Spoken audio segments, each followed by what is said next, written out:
Hello again, NBA fans, and welcome into our NBA Roundtable. My name is Matt Eppers. I am a digital producer at USA Today Sports, and I am joined by our friend Dwayne Rankin of the Arizona Republic.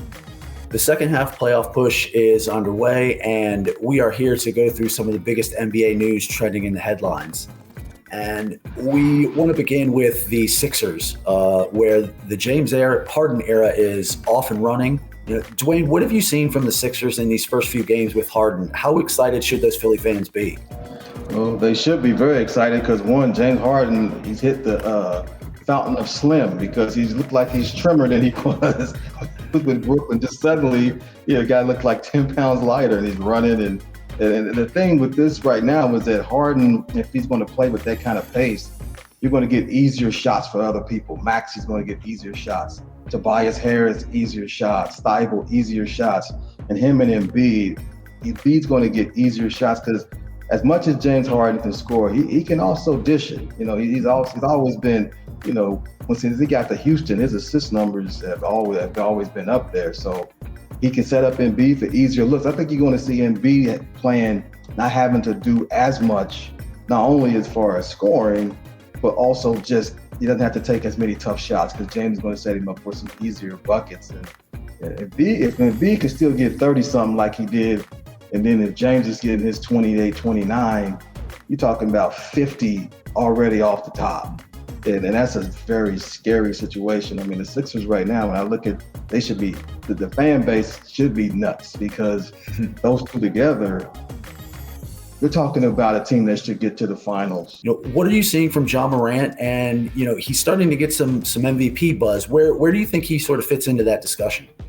When you talk about the Heisman Trophy, everyone says they have the Heisman moment, and that's what leads to people voting for this person because they do something spectacular.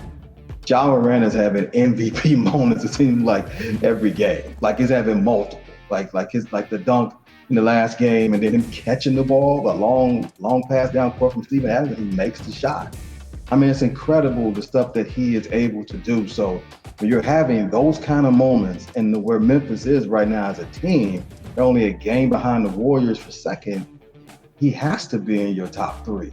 Definitely in your top five, but he has to be in your top three. If I was looking at a top three right now, I would go Embiid, and then I have Durant. I have Embiid, Morant, and then DeRozan would be in my top three because of what DeRozan's been able to do in terms of with the Bulls. But Morant has to be in your top five. If he's not, then I don't know what you haven't been watching because he's on highlight reels all over the place. He's just having a tremendous run here, and it's up to like 27.6 points now a game. The Grizzlies are playing well. He has to be in your top three. At least he's in mine. Shifting to a team that is not having quite as much success as the Grizzlies or the Sixers, and that is the Los Angeles Lakers. They continue to be in the news for all the wrong reasons. Still stumbling a little bit coming out of the break. It's looking like that they are going to be relegated to the play-in tournament and right, trying to get into the playoffs that way. To start, do you see any path to a top 6 seed and a guaranteed spot for the Lakers? I don't. Not the way they're playing right now. I mean, no Anthony Davis. He's out with injury. LeBron is putting up numbers, but they're not resulting in wins. Westbrook, the turnovers, that's been who he's been his whole career in terms of the high number. It's just higher now, and it's on a team where he cannot afford to do that. And the problem they had at the start of the season defending is the same problem they have now. If they were a better defensive team, they could live with the turnovers. They can live with other things not happening, but they're not. So therefore, they have to value the possessions. And if you're going to give them away with turnovers, and LeBron had turnovers, that game against New Orleans, that was rock bottom to me, the way they played in that game.